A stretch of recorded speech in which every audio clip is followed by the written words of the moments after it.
పరిశుద్ధ గ్రంథము నుండి కొద్ది నిమిషాలు దేవుని యొక్క వాక్యాన్ని మనము ధ్యానం చేసుకుందాం. 81వ కీర్తన 10వ వచనం. 81వ కీర్తన 10వ వచనం. అందరూ కూడా గ్రంథాలు తెరవండి. ఐగుప్తీయుల దేశములో నుండి నిన్ను రప్పించిన నీ దేవుడనగు యెహోవాను నేనే. నీ నోరు బాగుగా తెరువుము, నేను దానిని నింపెదను. చాలా కీర్తనకారుడు చెప్పుచున్నటువంటి మాటలు చూడండి.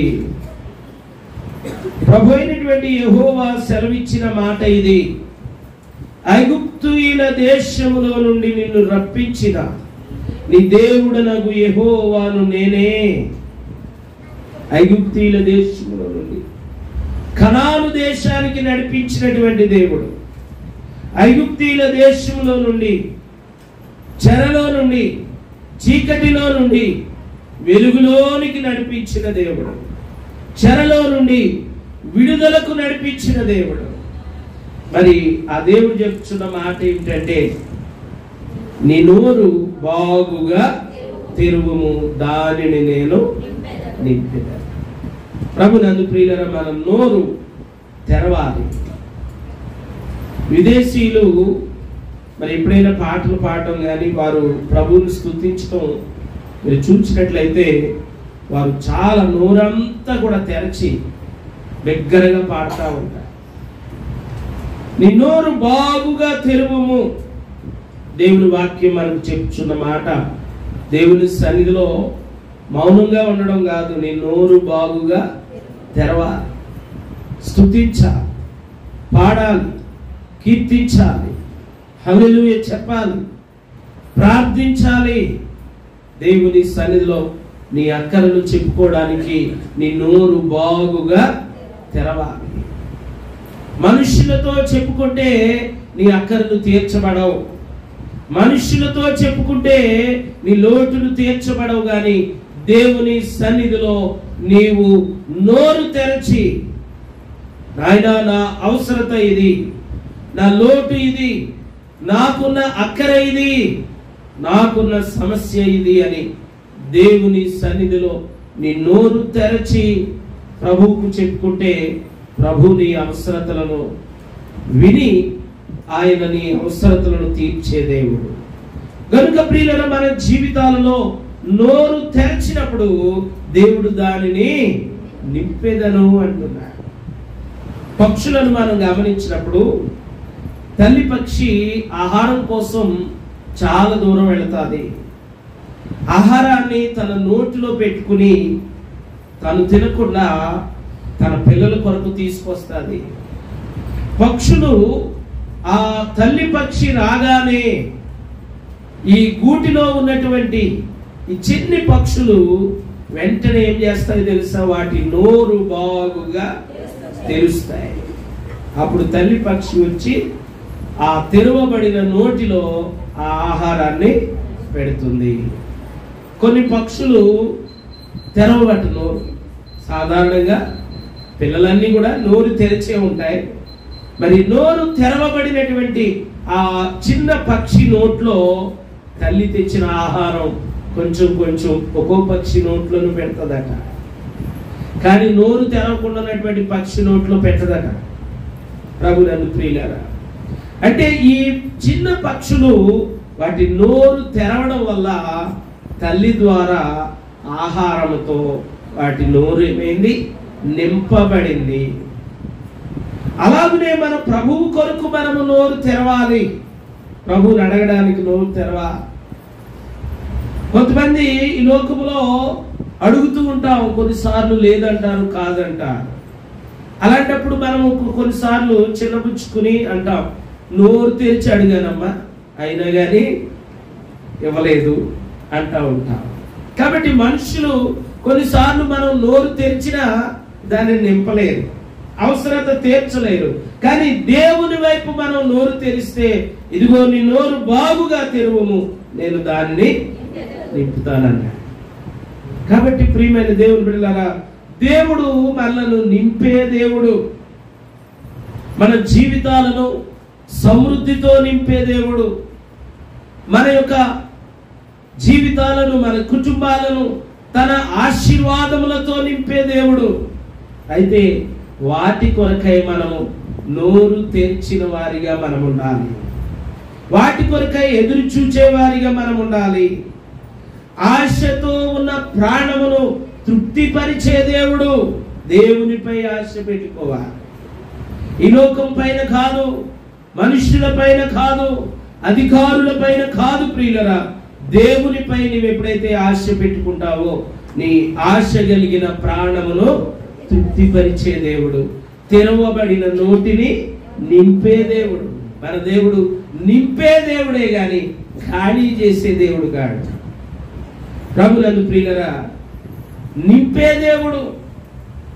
ప్రభునందు ప్రియ దేవుని సంగమా, మరి దేవుని సన్నిధిలో, ప్రార్థనలో, దేవుని సన్నిధిలో, ఆరాధనలో నీ నోరు బాగుగా తెరిచినట్లయితే నీవు నింపబడతావు. దేవునికి స్తోత్రం.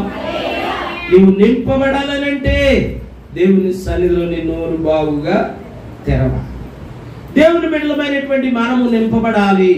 ఆశీర్వాదాలతో నింపబడాలి, దీవెనలతో నింపబడాలి.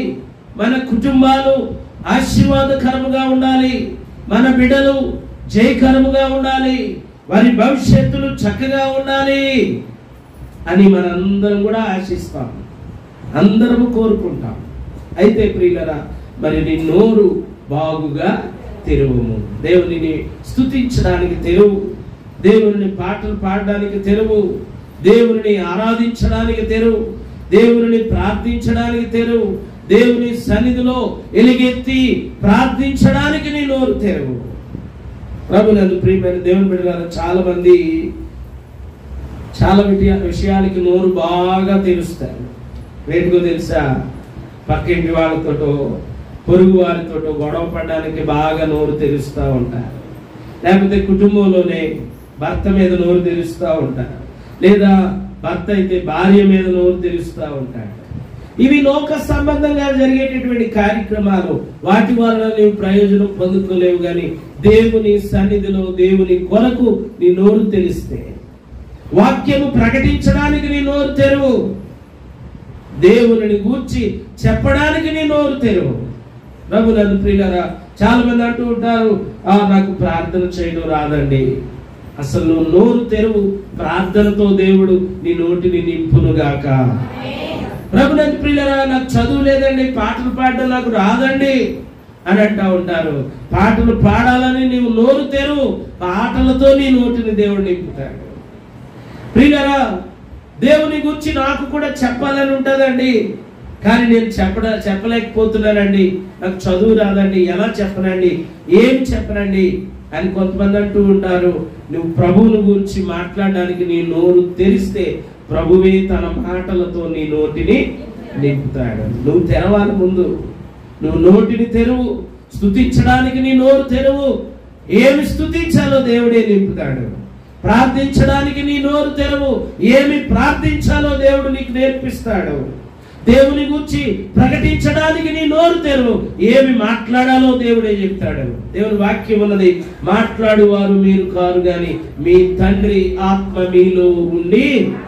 దేవుని గురించి నువ్వు మాట్లాడాలి, నలుగురికి చెప్పాలి, స్నేహితులకు చెప్పాలి, కొంతమందిని ప్రభు వైపుకు నడిపించాలనే ఆశ నీలో ఉండి నీ నోరు తెరిస్తే నీ నోటిని దేవుని మాటలతో దేవుడే నింపుతాడు. దేవునికి స్తోత్రం, హల్లెలూయా. ప్రభునందు ప్రియులారా, మనమందరం కూడా నింపబడవలసిన వారమై ఉన్నాం. మంచిది. ఇంతకు ముందు మనం చెప్పుకున్నాం, ఆశీర్వాదాలతో నింపబడాలి, దీవెనలతో నింపబడాలి, ఐశ్వర్యంతో నింపబడాలి. ఇవన్నీ ఈ లోక సంబంధమైనటువంటి నింపబడాలి. ప్రభునందు ప్రియులారా, ఒక దేవునిని అంగీకరించిన వ్యక్తిగా, రక్షణ భాగ్యం పొందుకున్న వ్యక్తిగా నీవు వేటితో నింపబడాలని దేవుని వాక్యం చెప్తుందో ఈరోజు మనం ఆలోచన చేద్దాం. ఈ లోక సంబంధమైన ఆశీర్వాదాలు కావాలని మన లోట్లు తీర్చబడాలి, మంచి ఇల్లు ఉండాలి, మంచి వాహనం ఉండాలి, మంచి వస్త్రాలు ఉండాలి, మంచి ఆహారం ఉండాలి.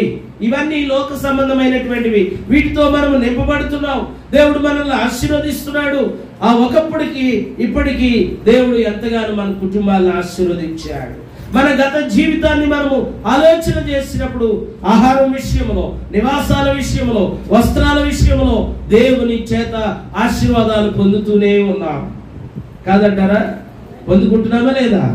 పొందుకుంటున్నాం. అయితే దేవుని వాక్యము మరొక ప్రత్యేకమైన వాటితో నీవు నింపబడాలని, ఆధ్యాత్మికమైనటువంటి సంగతులతో నీవు నింపబడాలని దేవుని వాక్యం కోరుకుంటుంది. వాటి కొరకు ఎదురు చూచేవారిగా మనం ఉండాలి. దేనితో నింపబడాలి? ప్రియమైన దేవుని బిడ్డలారా, ఈ యొక్క మధ్యాహ్న సమయంలో దేవుని బిడ్డలమైన మనం, రక్షణ పొందిన మనం, దేవుని పేరు పెట్టుకున్న మనం వేటితో నింపబడాలి? వేటితో నింపబడాలని దేవుని వాక్యం మనకు తెలియజేస్తుందో కొన్ని మాటలను మనము దేవుని లేఖనముల నుండి మనము జ్ఞాపకం చేసుకుందాం. మొదటి సమూయేలు గ్రంథము 16వ అధ్యాయము మొదటి వచనం.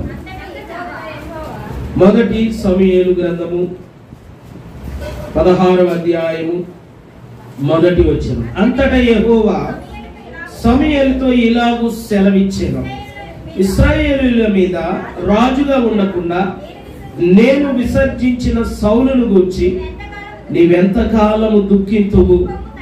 నీ కొమ్మును తైలముతో నింపుము. చాలు. ప్రభునందు ప్రియులరా, చివరి మాట కూడా చదివేండి. బెత్లెహేమీయుడైన యెషయి యొద్దకు నిన్ను పంపుచున్నాను, అతని కుమారులలో ఒకని నేను రాజుగా నియమించును. చదివిన వాక్య భాగం చూడండి, పైకి చూడండి. ఇక యెహోవా సమూయేలుతో మాట్లాడుతున్నాడు. సమూయేలుతో యెహోవా చెప్పిన మాట ఏమిటంటే, నీవిక దుఃఖపడవద్దు, నీ కొమ్మును తైలముతో నింపు. నేను సౌలుకు ప్రతిగా దావీదును రాజుగా నియమిస్తున్నాను. మనందరికీ తెలిసిన విషయమే, ఇశ్రాయేలీలకు మొట్టమొదటి రాజుగా సౌలు మహారాజు నియమింపబడ్డాడు. సౌలు దేవుని చేత నియమించబడ్డాడు, రాజుగా అభిషేకించబడ్డాడు. దేవుని ప్రజలను పరిపాలించడానికి దేవుని చేత నియమించబడిన సౌలు రాజు కొంతకాలము చక్కగా పరిపాలన చేశాడు, రాజ్యాన్ని ప్రజలను చక్కగా చూసుకున్నాడు. కానీ కొంతకాలము తరువాత, రాజ్యము విస్తరించిన తరువాత, అధికారము వచ్చిన తరువాత దేవునికి దూరమయ్యాడు. దేవుని ఆజ్ఞలను పాటించకుండా ఉన్నాడు. దేవుని చెప్పిన మాటలను తిరస్కరించిన వాడిగా ఉన్నాడు. కనుక సౌలును తీసివేసి ఏం చేశాడు? దావీదును రాజుగా నియమించాడు దేవుడు. ఎందుకంటే సౌలు దేవుని మాటను లెక్క చేయలేదు. సౌలును దేవుడు అన్నాడు కదా, ఆ అమాలేకీయులలో ఉన్నటువంటి సమస్తము కూడా నాశనము చేయి అని చెప్పినప్పుడు నాశనము చేయకుండా కొన్ని బలమైన పశువుల్ని, కొంతమంది బలమైన వ్యక్తుల్ని అట్టే పెట్టుకున్నాడట. ఎందుకయ్యా ఇలా చేస్తావు? నేను చెప్పింది ఏంటి, నువ్వు చేసింది ఏంటని ప్రభు అడిగినప్పుడు సౌలు అంటాడు కదా, ఈ బలమైన గొర్రెలు పశువులు ఎందుకో తెలుసా? నీకు బలి అర్పించడానికే. మళ్ళా దేవునికే పెడుతున్నాడు చూడండి. మళ్ళా ఈ బలమైన వ్యక్తుల్ని అందరినీ నేను నాశనం చేయమన్నాను కదా, ఈ కొంతమందిని అట్టే ఎందుకు ఉండిచ్చావు, కొన్నింటిని అలాగే ఎందుకు పెట్టుకున్నావు అని అంటే, వీళ్ళందరూ యుద్ధానికి బాగా పనికొచ్చే యోధులు కాబట్టి, బలవంతులు కాబట్టి వీళ్ళని అట్టే పెట్టుకున్నాను అంటాడు. అప్పుడు దేవుడు అంటాడు, బలులను అర్పించుట కంటే మాట వినుట శ్రేష్టం అంటాడు. ఎందుకంటే సౌలు అంటాడు, సౌలు అనుకున్నాడు ఏమని, ఆ నీకేనయ్యా అని చెప్తే ప్రభు ఇంకేమనలే అనుకున్నాడు. కానీ దేవుడు ఏమన్నాడు తెలుసా? బలులను అర్పించడం కాదు, మాట వినడం శ్రేష్టమైనటువంటిది అని చెప్పాడు. దేవునికి స్తోత్రం, హల్లెలూయా. కాబట్టి ప్రియులారా, బలులను అర్పించడం ప్రభుకి ఇష్టం కాదు. దానికంటే ఇష్టమైంది, శ్రేష్టమైంది ఏమిటంటే ఆయన మాట వినడం. ఆయన మాట వినడంలో సౌలు తప్పిపోయాడు. సౌలు తప్పిపోయాడని సౌలును అభిషేకించినటువంటి సమూయేలు దుఃఖపడతా ఉన్నాడు. ఇక్కడ సౌలును ఎవరు అభిషేకించాడు? సమూయేలు అభిషేకించాడు. ఎలాగూ రాజుగా అభిషేకించాడు. ఎవరి ద్వారా? దేవుని ద్వారానే, దేవుని మాట ప్రకారమే. అనగా సౌలు తప్పిపోవడాన్ని బట్టి ఎవరు దుఃఖపడుతున్నాడు ఇక్కడ? సమూయేలు దుఃఖపడుతున్నాడు. నువ్వెంత కాలము రాజుగా ఉండకుండా నేను విసర్జించిన సౌలును గురించి నీవెంత కాలము దుఃఖింతువు. ఎవరు దుఃఖపడుతున్నాడటండి? సమూయేలు దుఃఖపడుతున్నాడు. ఎందును బట్టి? సౌలును బట్టి. సౌలును అభిషేకించినటువంటి సమూయేలు దుఃఖపడతా ఉన్నాడు.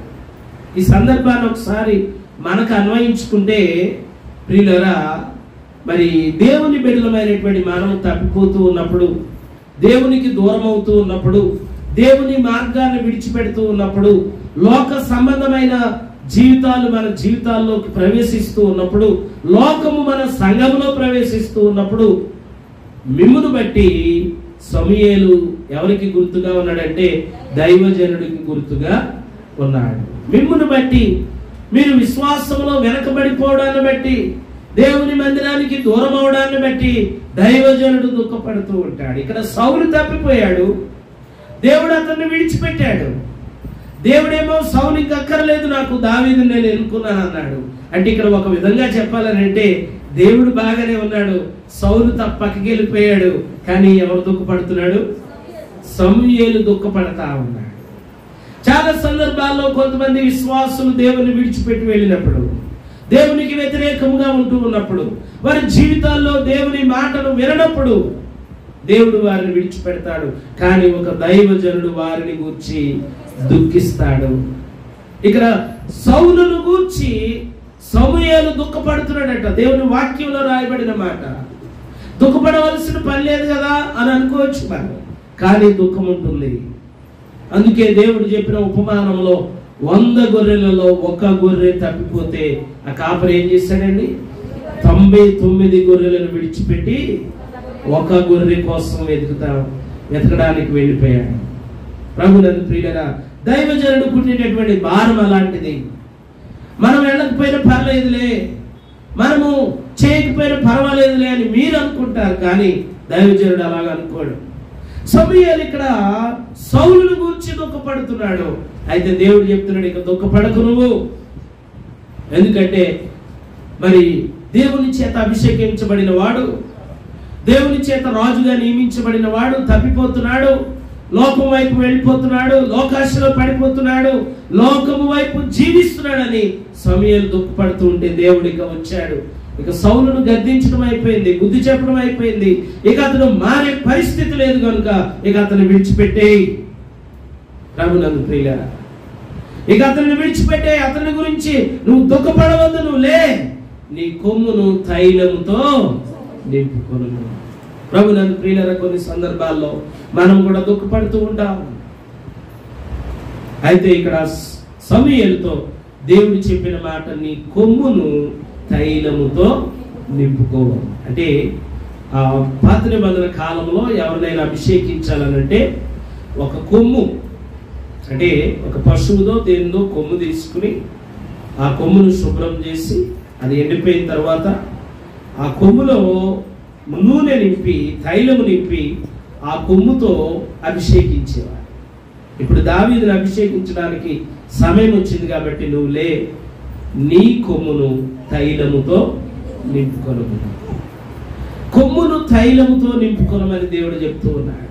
తైలము, నూనె దేని గుర్తంటే విశ్వాసమునకు గుర్తయినది.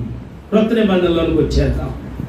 ప్రభునందు ప్రియులారా, విశ్వాసమునకు గుర్తుగా ప్రభు అంటాడు కదా, నూనె రాసి ప్రార్థించండి అంటాడు. అంటే నూనె విశ్వాసానికి గుర్తుగా ఉన్నది. ఇప్పుడు కొమ్ములో ఏమి నింపమన్నాడు దేవుడు? తైలము నింపమన్నాడు, లేదా నూనె నింపమన్నాడు. తైలమును దేనికి గుర్తై ఉన్నదంటే విశ్వాసమునకు గుర్తై ఉన్నది. దేవుని బిడలమైనటువంటి మనము నింపబడవలసింది ఏమిటంటే ఆత్మీయముగా విశ్వాసముతో నింపబడాలి. దేవునికి స్తోత్రం, హల్లెలూయా. కాబట్టి ప్రియులారా, మన జీవితాల్లో మనము ఏవేవో ఈ లోక సంబంధమైనటువంటి ఆశీర్వాదాలతో నింపబడాలి. అని నిత్యము ఆశపడుతూ ఉంటాం. కానీ దేవుడు ఏమని ఆశపడుతున్నాడో తెలుసా? దేవుని ప్రజలమైన మనము, దేవుని బిడ్డలమైన మనము విశ్వాసముతో నింపబడాలని దేవుడు ఆశపడుతున్నాడు. దేవునికి స్తోత్రం, హల్లెలూయా. కాబట్టి ప్రియమైన దేవుని బిడ్డలారా, విశ్వాసముతో నింపబడాలి. మనం దినదినము బాప్తిసం పొందిన తరువాత మనము విశ్వాసములో దినదినము ఎదగాలి. మరి పిల్లవాడిని ఎల్కేజీలో స్టార్ట్ చేస్తాము చదువు, మరి అక్షరాలు దిద్దుకుంటాడు, ఏ పోయములు చెప్తాడు, రైమ్స్ చెప్తాడు. మరి అతడు తరగతికి అతనిలో ఉన్నటువంటి విద్యా అభివృద్ధి ఏమవుతుంది? అభివృద్ధి అవుతుంది, పెరుగుతుంది. అలాగే నీవు ప్రభువును తెలుసుకున్నప్పుడు నీ విశ్వాసం ఎలాగుందో ఆ విశ్వాసము నానాటికి అభివృద్ధి చెందాలి. ఆ విశ్వాసముతో నీవు నింపబడాలి. దేవుని యొక్క వాక్యం చెప్పబడుతున్న మాట, విశ్వాసానికి మంచి నిర్వచనం ఉన్నది. హెబ్రీ పత్రికలో విశ్వాసం అన్నది నిరీక్షింపబడు వాటి యొక్క నిజస్వరూపం. విశ్వాసమును గురించి మనం తెలుసుకోవాలంటే తప్పనిసరిగా హెబ్రీ పత్రిక 11వ అధ్యాయం చదవాలి. విశ్వాస వీరుల జాబితా అక్కడ ఉంది. ఒకవేళ ఎప్పటి వరకు చదవకపోతే ఇప్పుడైనా చదవండి. అంటే ఇప్పుడు కాదు, తర్వాత మీకు సమయం దొరికినప్పుడు. ఇప్పుడు దేవుని మాటలు ఆలకించండి. ప్రభునందు ప్రియులారా, హెబ్రీ పత్రిక 11వ అధ్యాయంలో విశ్వాసం అనగా ఏమిటి, విశ్వాసమును బట్టి ఏమి చేయగలము, విశ్వాసమును బట్టి ఏ విధముగా మనం జీవించగలమో చక్కని విషయాలు హెబ్రీ పత్రికలో 11వ అధ్యాయంలో మనకు కనబడతా ఉన్నది. విశ్వాసం అన్నది నిరీక్షింపబడు వాటి యొక్క నిజస్వరూపం. నువ్వేదైతే నిరీక్షిస్తున్నావో, నీవు దేని కొరకైతే ప్రార్థిస్తున్నావో వాటి యొక్క నిజస్వరూపాన్ని మనం చూడగలగాలి. అబ్రాహాము విశ్వాసమును బట్టి పునాదులు కలిగిన పట్టణాన్ని చూశాడు. దేవునికి స్తోత్రం. ప్రభునందు ప్రియుల పరలోక రాజ్యమును విశ్వాసమును బట్టే మనం చూడగలం.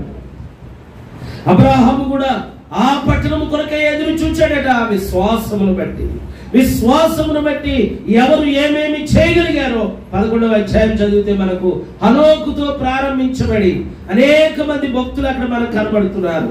విశ్వాసమును బట్టి హనోకు హేబేలు కయీను కంటే శ్రేష్టమైన అర్పణ అర్పించగలిగాడు. శ్రేష్టమైన అర్పణ అర్పించాలంటే నీలో ఏమి నింపబడాలో తెలుసా? విశ్వాసముతో నింపబడాలి. 11వ అధ్యాయం అంతా కూడా మనం ధ్యానం చేస్తే విశ్వాసమును బట్టి హనోకు దేవునితో కూడా నడిచాడు. దేవునితో కూడా నువ్వు నడవాలనంటే విశ్వాసముతో నింపబడాలి. ప్రభునందు ప్రియులారా, విశ్వాసమును బట్టి అంతకు ముందు ఎన్నడూ చూడని విషయాలను కూడా నమ్మాడు నోవహు. 40 దినములు ప్రచండమైనటువంటి వర్షం కురుస్తుందని దేవుడు చెప్తే అంతకుముందు ఎప్పుడు చూడలేదు నోవహు, కానీ నమ్మాడు. దేన్ని బట్టి తెలుసా? విశ్వాసమును బట్టి. దేవుని మాటను నీవు నమ్మాలంటే, దేవుని మాట ప్రకారముగా నీవు చేయాలనంటే నీవు దేనితో నింపబడాలి? విశ్వాసంతో నింపబడాలి. ప్రభునందు ప్రియమైన దేవుని బిడ్డలారా, మనం దేనితో నింపబడుతున్నాం? చాలా మంది మరి లోకంలో కోపంతో నింపబడిపోతా ఉంటారు. పిల్లల మీద కోపం, భార్య మీద కోపం, ఏదో భర్త మీద కోపం, అందరి మీద కోపం, అందరి మీద ద్వేషంతో నింపబడిపోతా ఉంటారు. అది కాదు, నువ్వు నింపబడవలసింది విశ్వాసముతో నువ్వు నింపబడాలి. ప్రభునందు ప్రియమైన దేవుని బిడ్డలారా, విశ్వాసముతో నింపబడాలి. విశ్వాసముతో నీవు నింపబడినప్పుడు నీ విశ్వాసము దేవుని ఎదుట ఎలా ఉంటుందో తెలుసా? గొప్పదిగా ఉంటుంది. అదే హెబ్రీ పత్రికలో 11వ అధ్యాయంలో అబ్రహామును గురించి కూడా రాశాడు. అబ్రహాము దేవుని మాటను నమ్మాడు, అది అతనికి నీతిగా ఎంచబడింది.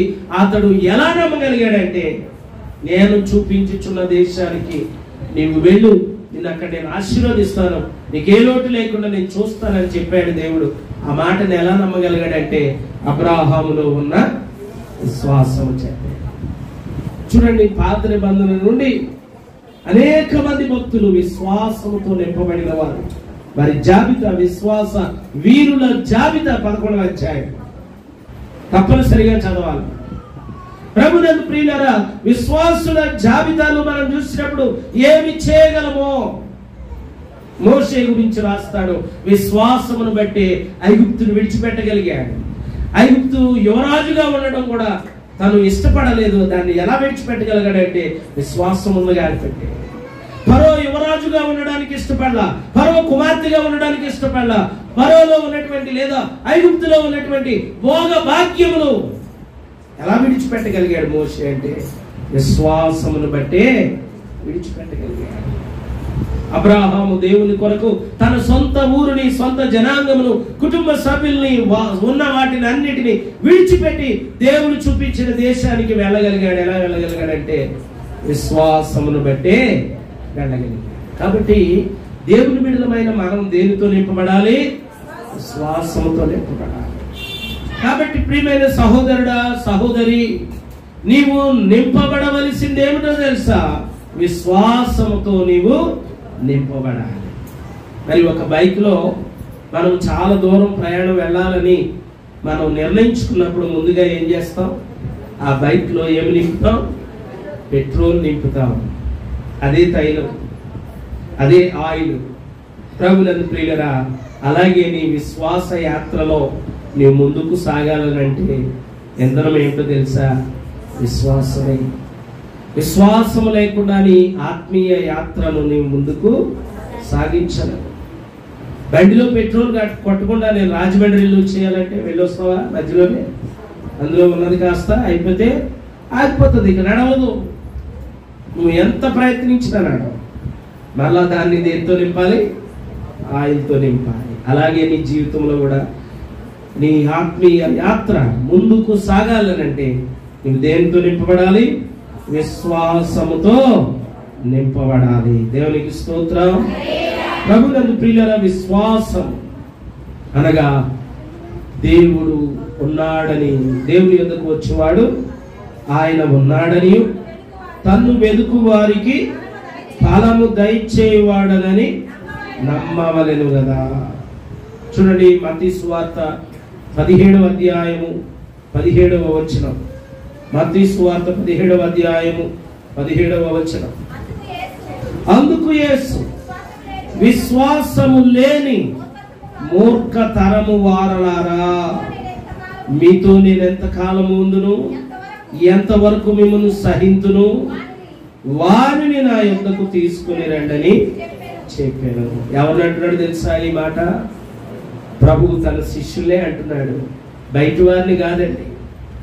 ఇప్పుడు విశ్వాసం లేని తరం ఉందట. ఆ తరము ఎవరిలో ఉన్నారో తెలుసా? శిష్యుల్లోనే ఉన్నారు. బయట వారిని గురించి మాట్లాడడం లేదు.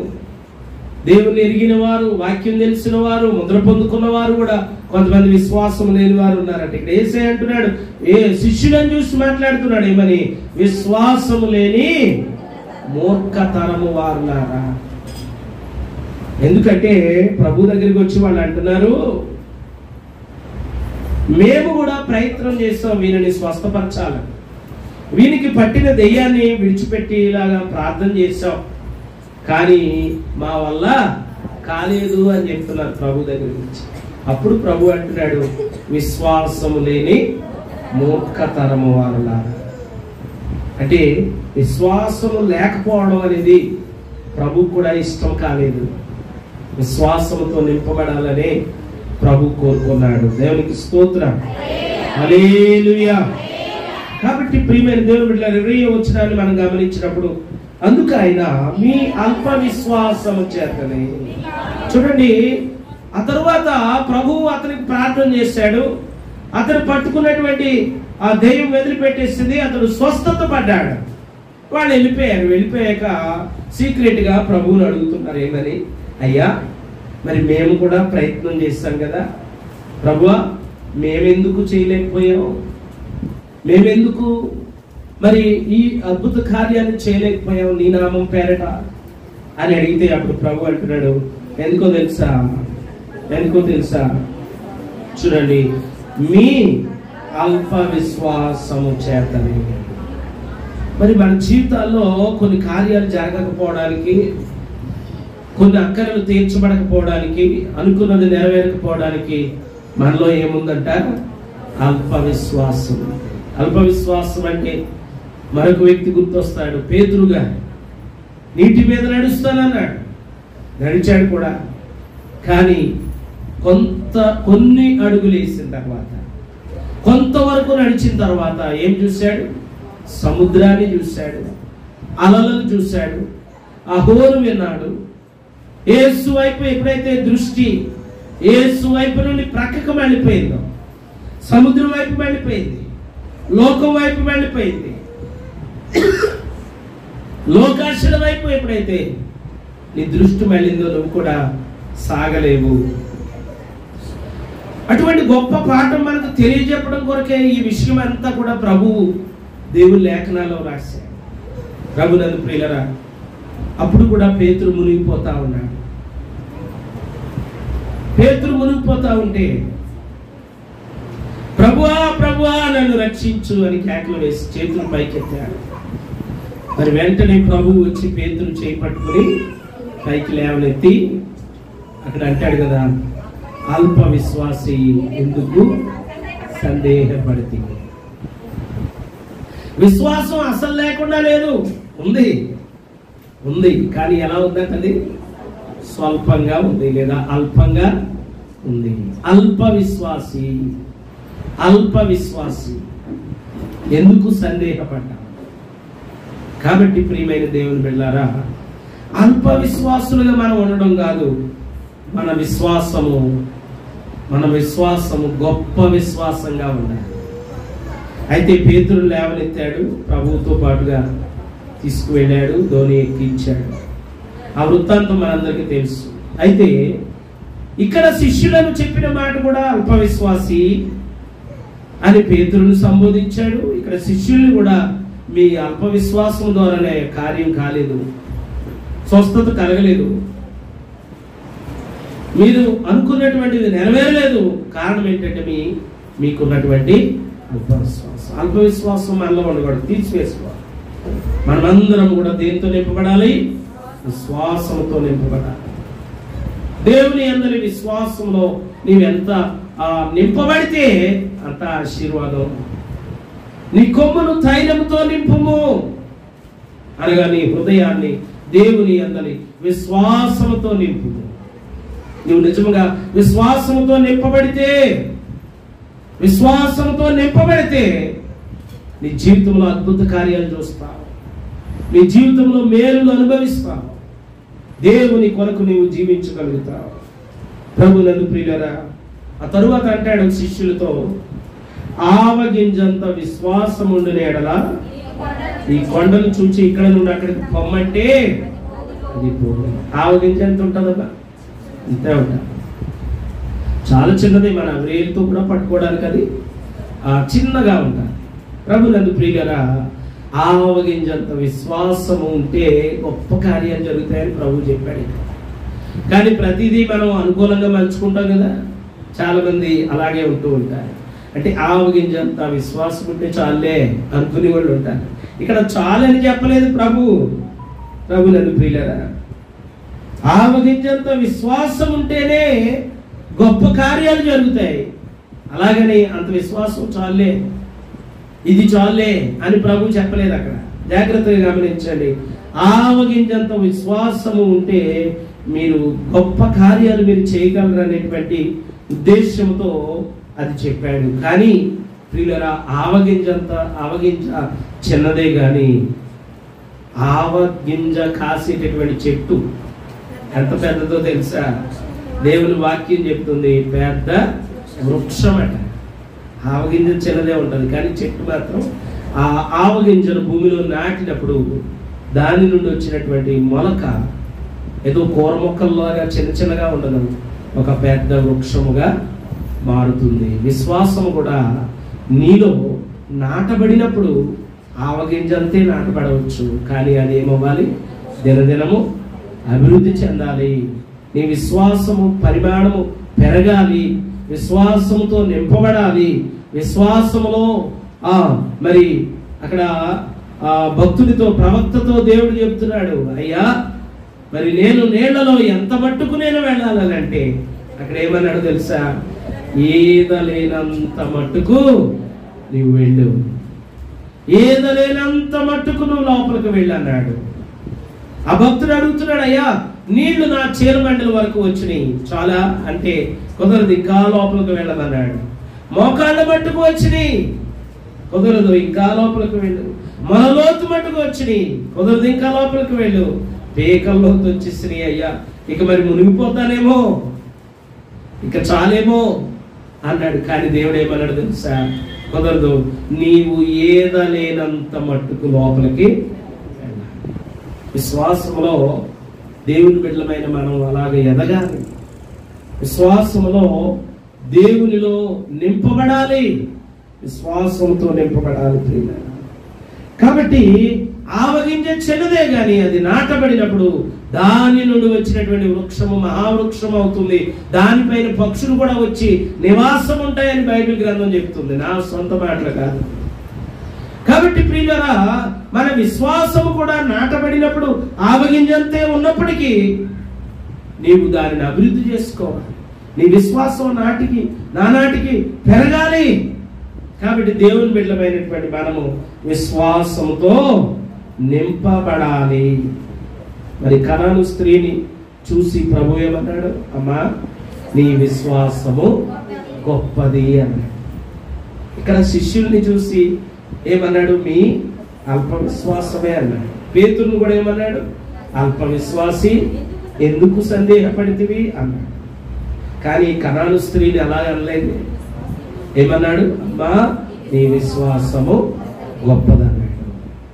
కనాను స్త్రీని మరి ప్రభు ఎందుకు అంత గొప్పగా చెప్పాడంటే, నిజంగా ఆమె విశ్వాసంతో నింపబడింది. ఆమెలో విశ్వాసం పరిపూర్ణంగా ఉంది. ఆమె ఎక్కడ వేశారా గొంగలంటే అక్కడే అన్నట్టుగా లేదు. ఆమె విశ్వాసం పరిపూర్ణతకు చేరుకుంది. ఆమె విశ్వాసం దినదినము అభివృద్ధి చెందింది. ఆ విశ్వాసము ఆమె మాటల్లో కనబడింది, ఆమె చేతల్లో కనబడింది, ఆమె ఆలోచనలో కనబడింది. కనుక ప్రభు అంటాడు, అమ్మా నీ విశ్వాసము. ప్రభు నన్ను పిల్లలు ఆవగించి భూమిలో నాటబడినప్పుడు అది మొలకెత్తడానికి కారణం ఏంటో తెలుసా? అందులో ఏముంది? జీవం ఉన్నది. జీవం లేని విత్తనాలు నాటితే ఏమవుతాయి? ఇంట్లో తేలిపోతాయి, మొలకెత్తాం. నారుబడి కట్టే కాలం కదా, కాబట్టి నారుబడి ఎటువంటి విత్తనాలు కడతారు? మంచి విత్తనాలు కడతారు. ఎందువల్లంటే వాటిలో జీవం ఉండాలి. ఆ జీవం ఉండబట్టే అది మొలక పైకి వస్తుంది, ఆ తర్వాత అది పంటనిస్తుంది. అలాగే ఈ ఆవగింజ కూడా నాటబడిన ఆవగింజలో ఏముండాలి? జీవం ఉండాలి. అప్పుడే అది వృక్షముగా ఎదగగలుగుతుంది.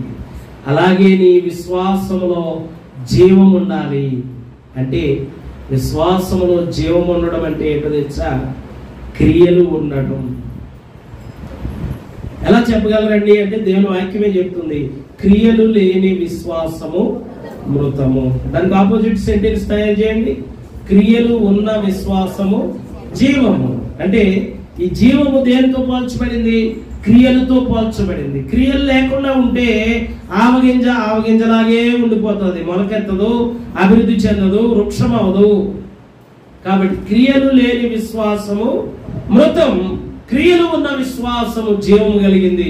కాబట్టి ఆ జీవము నీలో ఉండాలంటే నీలో విశ్వాస సంబంధమైనటువంటి క్రియలు కనబడాలి.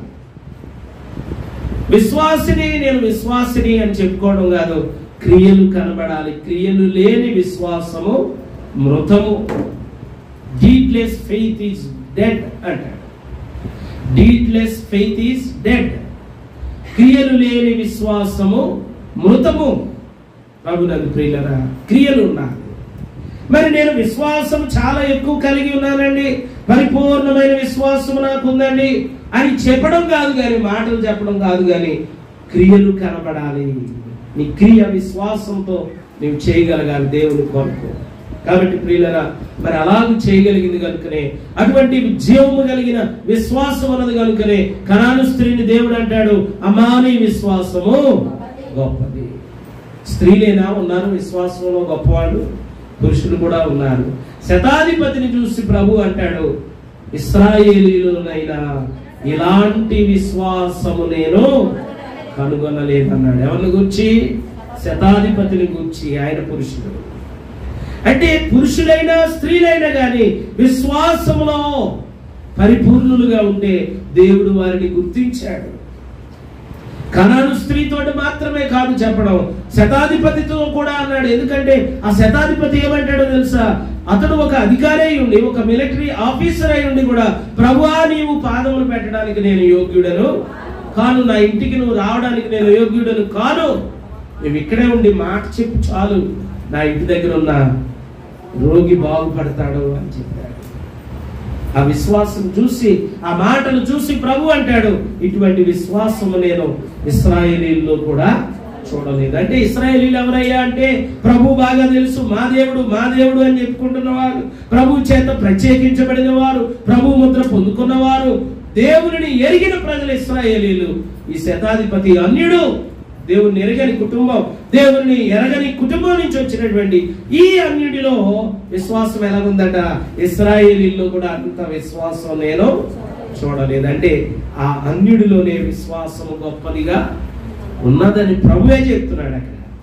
ప్రభునందు ప్రియులారా, కాబట్టి విశ్వాసం అభివృద్ధి చెందాలి. ఫిలిప్పీయులకు రాసిన పత్రిక 1వ అధ్యాయము 26వ వచనం. ఫిలిప్పీయులకు రాసిన పత్రిక 1వ అధ్యాయం 26వ వచనం చూడండి. మీరు విశ్వాసమునందు అభివృద్ధియు ఆనందమును పొందు నిమిత్తము నేను జీవించి మీ అందరిలో కూడా కలిసి ఉండునని నాకు తెలియదు. అపోస్తలుడైన పౌలు ఫిలిప్పీయులతో చెప్తున్నాడు ఏమని? మీ విశ్వాసం ఏమవ్వాలి?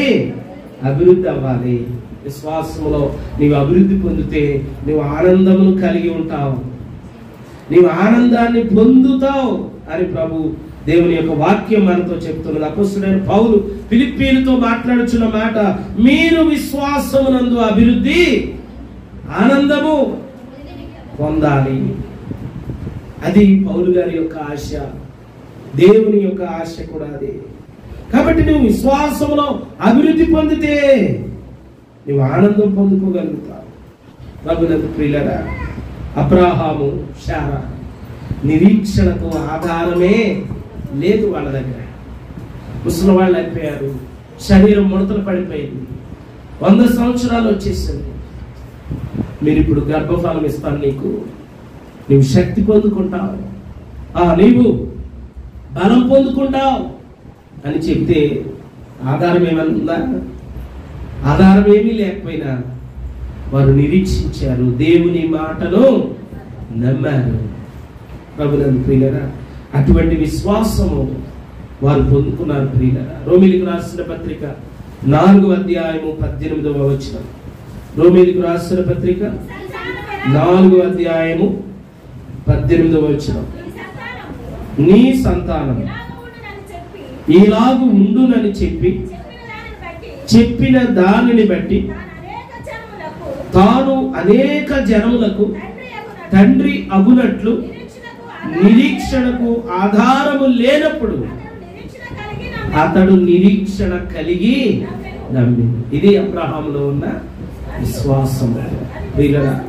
విశ్వాసమునందు బలహీనుడు కాక రమారమి 100 ఏళ్ల వయస్సు గలవాడై ఉండి అప్పటికే తన శరీరము మృతతుల్యమైనట్టును సారా గర్భము కూడా మృతతుల్యమైనట్టును ఆలోచించను గాని అవిశ్వాసము వలన దేవుని వాగ్దానమును గూర్చి సందేహింపక దేవుని మహిమపరిచి ఆయన వాగ్దానము చేసిన దానిని నెరవేర్చుటకు సమర్థుడని రూఢిగా విశ్వసించి విశ్వాసము వలన బలము పొందింది. ఎంత స్పష్టంగా రాశాడు చూడండి. ప్రభునందు ప్రియులారా, ఎంత స్పష్టముగా రాశాడు చూడండి. దేవుని యొక్క వాక్యంలో ఇవి చదువుకున్నప్పుడు నిజంగా మనకు ఎంతో ధైర్యం వస్తుంది. చూడండి, నీ సంతానం ఎలాగుంటుంది అన్నాడు? ఇసుకరేణుల వలె ఉంటుంది అన్నాడు, ఆకాశ నక్షత్రముల వలె ఉంటుంది అన్నాడు, ఎంతో విస్తరిస్తుంది, నీవు జనములకు తండ్రి అవుతావు అని చెప్పాడు. నిరీక్షణకు ఆధారం లేదు, అయినా నిరీక్షణ కలిగి దేవుని నమ్మాడు. అప్పటికే అబ్రహాం పరిస్థితి ఏంటంటే 100 ఏండ్ల వయసు ఉంది, అతని శరీరము మృతతుల్యమైపోయింది, శారా గర్భం కూడా మృతతుల్యమైపోయింది. ఇవన్నీ ఏమిటి? ఇవన్నీ కూడా నమ్మకపోవడానికి కారణం. కానీ ఇవన్నీ ఇలా ఉన్నా సరే దేవుని వాగ్దానాన్ని సందేహించలేదట. ఇవన్నీ ఏవైనా సరే, పరిస్థితులు ఏవైనా, దేవుని వాగ్దానం నెరవేరుస్తాడు. దేవుని కార్యము గొప్పది, దేవుని మాట గొప్పది, ఆ మాట నెరవేరుతుంది అని నమ్మగలిగాడు. తాను వృద్ధాప్యలో ఉన్నాడు, శారమ్మ వృద్ధాప్యంలో ఉన్నది. అయినా కానీ దేవుని మాట నమ్మి సందేహం లేకుండా, అవిశ్వాసంతో కాకుండా దేవుని మహిమపరిచి ఆయన వాగ్దానం చేశాడు కదా, ఆ వాగ్దానం చేసినది నెరవేర్చే దేవుడని నమ్మి ఆ వాగ్దానము నెరవేర్చగలిగినటువంటి సమర్థుడు అని ఎలా నమ్మాడట? రూఢిగా విశ్వసించి ఆ విశ్వాసము వలన అతడు ఏం పొందుకున్నాడు? బలం పొందుకున్నాడు. శారమ్మ కూడా బలం పొందుకుంది. బలము ఉడిగినది. అప్పటికే ఆమె నోటితోటే అంటాది, బలము ఉడిగిన దానినైనా నేను అంటాది. మరి ఇప్పుడు ఎలా బలం పొందుకున్నారంటే విశ్వాసము ద్వారా వాళ్ళిద్దరు కూడా మరలా తిరిగి బలం పొందుకున్నారు. దేవునికి స్తోత్రం. అందుచేత అది అతనికి నీతిగా ఎంచబడింది. ఎంత గొప్ప విశ్వాసం అండి! మరి ఇటువంటి విశ్వాసం మనలో ఉంటే ఎన్ని కార్యాలు చేయగలమో చూడండి. దేవుని కొరకు ఎంత బలమైనటువంటి వ్యక్తులుగా మనం బ్రతకగలమో. ప్రభునందు ప్రియులారా, దేవుని వాగ్దానము నమ్మదగింది. ఆయన ఇచ్చిన వాగ్దానము నెరవేర్చుటకు సమర్థుడు అని నమ్మాడంట. అంతే. దేవుని మాట చెప్పాడు కనుక ఆయన నెరవేరుస్తాడు. అంతే, ఇంకా ఎటువంటి సందేహం లేదని ఎంతగానో నమ్మాడు అబ్రహాం. అదే విశ్వాసం. కాబట్టి ప్రియమైన దేవుని బిడ్డలారా, విశ్వాసంతో నింపబడాలి. దేవుని బిడ్డలమైనటువంటి మనము ఇతరుల మీద ద్వేషంతోనో, పగతోనో, కోపంతో నింపబడితే నీకు ఉపకారం ఏమీ లేదు. ఈ లోక సంబంధమైన వాటితో నింపబడితే కొంతమంది నగలతో నింపబడాలనుకుంటారు, కొంతమంది విలువైన వస్త్రాలతో నేను నింపబడాలనుకుంటారు, బీరువా నిండిపోవాలనుకుంటారు, వాళ్ళ బీరువాలు నింపబడాలనుకుంటారు, రకరకాలైనటువంటి వస్త్రాలతో. అవి కాదు, అవి లోక సంబంధమైన. ఒక ఆత్మీయంగా నువ్వు దేంతో నింపబడాలని అంటే విశ్వాసంతో నింపబడాలి. ప్రభువుని ప్రియులైన శతాధిపతి విశ్వాసంతో నింపబడ్డాడు. లోకాసు వార్త తీరవసరం లేదు, లోకాసు వార్త 7వ అధ్యాయంలో ఉంటుంది, చదవండి అవకాశం. కనాను స్త్రీ పరిపూర్ణమైన విశ్వాసంతో నింపబడింది. దేవుడే ఆమెను మెచ్చుకున్నాడు, అమ్మా నీ విశ్వాసం గొప్పదని. అది మత్తయి సువార్త 15వ అధ్యాయంలో ఉంటారు. చదువుకున్న బిడ్డలు ఇలాంటివి నోట్ చేసుకుని ఇంటి దగ్గర ఒకసారి చదువుకున్నట్లయితే మీరు ఆత్మీయంగా మేలు పొందుకుంటారు ప్రియులారా. కాబట్టి ప్రియమైన దేవుని బిడ్డలారా, విశ్వాసము లేకుండా దేవునికి ఇష్టడై ఉండుట అసాధ్యం. హెబ్రీ పత్రిక 11వ అధ్యాయం 6వ వచనం చదవండి. హెబ్రీ పత్రిక 11వ అధ్యాయం 6వ వచనం. విశ్వాసము లేకుండా దేవునికి ఇష్టడై ఉండుట అసాధ్యము. చూసారా ప్రియులారా, విశ్వాసము లేకుండా దేవునికి ఇష్టడై ఉండుట అసాధ్యం. కాబట్టి నువ్వు దేవునికి ఇష్టం అవ్వాలంటే నీలో ఏముండాలి? విశ్వాసం ఉంటేనే నువ్వు దేవునికి ఇష్టం అవుతావు. దేవుడు అంటే నాకు ఇష్టమండి అని చెప్తావు. నువ్వేంటి నేనే అందరం చెప్తావు, అయ్య బాబా దేవుడు అంటే నాకు చాలా ఇష్టమండి అంటావు. కానీ ఇక్కడ అది రాయలేదు, దేవునికి నువ్వు ఇష్టం అవ్వాలి. సీఎం గారు అందరికి తెలుసు, కానీ సీఎం గారికి మనం తెలుసా? చాలా మందికి తెలియదు కదా. అలాగే దేవుడు అంటే మనందరికి ఇష్టమే, కానీ దేవునికి నువ్వు ఇష్టం అవ్వాలంటే నీలో ఏముండాలి? విశ్వాసం ఉండాలి. అదే చెప్తున్నాడు ఇక్కడ, విశ్వాసము లేకుండా దేవునికి ఇష్టడై ఉండుట సాధ్యం. నీలో విశ్వాసము లేదనుకోండి, దేవుని మీద నమ్మకం లేదు, దేవుని మాటల మీద నమ్మకం లేదు, దేవుని నమ్మలేకపోతున్నావు, దేవుని యందు విశ్వసించలేకపోతూ ఉన్నావు, నువ్వు దేవునికి ఇష్టడు కావు. ఖచ్చితంగా చెప్తున్న వాక్యం.